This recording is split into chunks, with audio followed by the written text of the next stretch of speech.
NCP अध्यक्ष शरद पवार ने party के 2 कार्यकारी अध्यक्ष के नाम का ऐलान करते हुए बेटी सुप्रिया सुले और प्रफुल्ल पटेल को कार्यकारी अध्यक्ष बना दिया। शरद पवार के इस फैसले से साफ है कि शरद पवार ने एक तरह से सुप्रिया को एनसीपी का उत्तराधिकारी बना दिया है। भतीजे अजित पवार खाली हाथ रह गए हैं। अजित पवार, जो कि पावर गेम में 20 साबित होने की कोशिश कर रहे थे, उनका इस फैसले से एक तरह से पावर ऑफ हो चुका है। उन्हें कोई बड़ी जिम्मेदारी नहीं मिली। यही नहीं, महाराष्ट्र राज्य की जिम्मेदारी भी सुप्रिया सुले को सौंप दी गई है। अजित पवार, जिनको लेकर के यह माना जा रहा था कि वे पार्टी में शरद पवार के बाद उत्तराधिकारी होंगे, कहीं ना कहीं इस फैसले से शरद पवार ने अपने भतीजे को दरकिनार कर दिया है और बेटी सुप्रिया सुले को भविष्य में पार्टी का नेता घोषित कर दिया है। अजित पवार, जो एक बार पहले बगावत कर चुके थे और ऐसे संकेत आ रहे थे कि फिर से सीनियर पवार के सामने वे बगावत कर सकते हैं।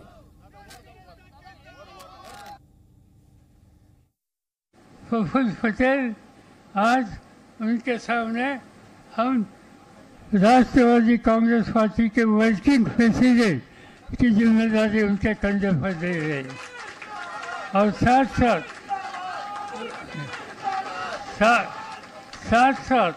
उनके पास मध्य प्रदेश, गुजरात, राजस्थान, झारखंड, गोवा राज्यसभा का काम और इन राज्यों की जिम्मेदारी उनके कंधे पर दे रहे।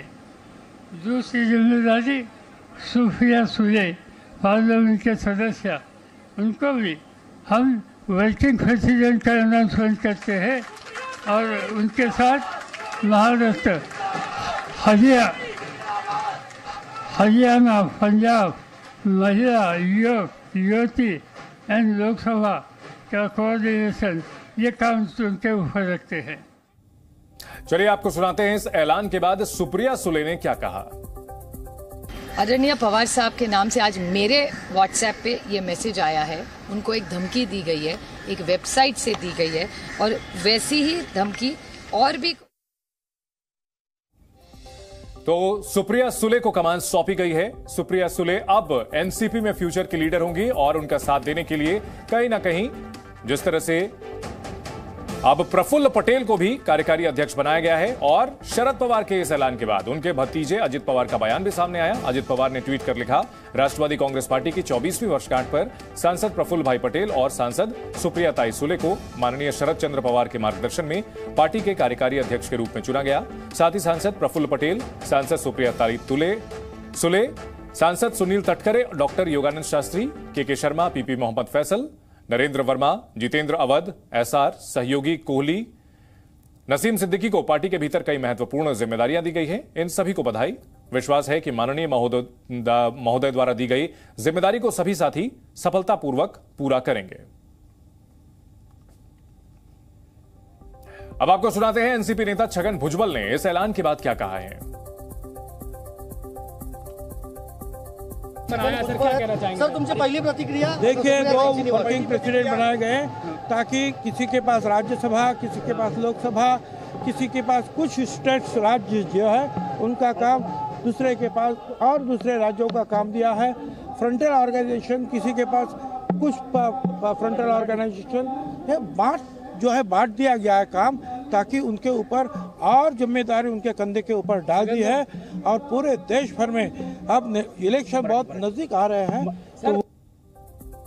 तो एनसीपी में बड़ा बदलाव किया गया है और इसी के साथ साथ कहीं ना कहीं अजित पवार को उनका कद बताने की कोशिश भी चाचा शरद पवार ने की है।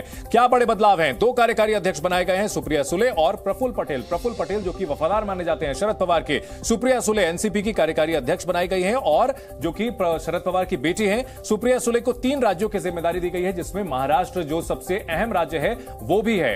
एनसीपी में 2 कार्यकारी अध्यक्ष बनाने के बाद प्रफुल्ल पटेल को भी इसमें एनसीपी के कार्यकारी अध्यक्ष के तौर पर बनाया गया है, जो कि शरद पवार के काफी भरोसेमंद हैं। उन्हें 5 राज्यों की जिम्मेदारी सौंपी गई है। हमारे सहयोगी राम राजे इस बड़ी खबर पर हमारे साथ जुड़ चुके हैं। राम राजे, अगर बात की जाए इस फैसले की, तो जिस तरह से यह देखा जाए कि पिछली बार शरद पवार ने इस्तीफे वाला जो दांव चला था, यह माना जाए कि उसी का यह क्लोजिंग चैप्टर है।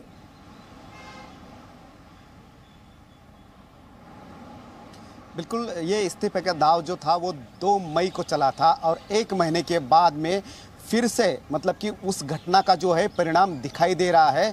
और कहा जा रहा है कि राष्ट्रवादी के अध्यक्ष पद मतलब कि प्रेसिडेंट की ये पहली स्टेप है कि सुप्रिया सुले को वर्किंग प्रेसिडेंट बनाना। दूसरी तरफ यह भी कहा जा रहा है कि स्टेट्स के बाद मतलब कि जो नेशनल स्टेटस जो था पार्टी को वो कुछ दिनों पहले ही चला गया था, लेकिन अब वो फिर से मिलाने के लिए या फिर नेशनल स्टेटस जो है वो फिर से हासिल करने के लिए महाराष्ट्र के बाहर वोट % बढ़ाने के लिए भी ये अलग तरीके। चलिए ये बातें तो रामराजे कही गई बात हो गई कि जो चीजें बताई गई हैं, अब आगे अजित पवार का क्या होगा, एक संक्षेप में कम शब्दों में बताएं। अजित पवार तो हम जाते वक्त उनसे पूछ रहे थे, लेकिन उन्होंने ट्वीट किया लेकिन स्टेटमेंट कोई भी नहीं दिया, इसलिए नाराजगी जो है उनकी वो जाहिर है।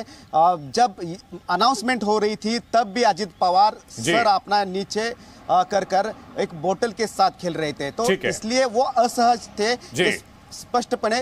ठीक है, नाराज हैं, असहज हैं, लेकिन क्या करेंगे आगे? अब बड़ा सवाल यह है कि आने वाले दिनों में क्या फैसला लेते हैं अजित पवार। बहुत शुक्रिया रामराजे।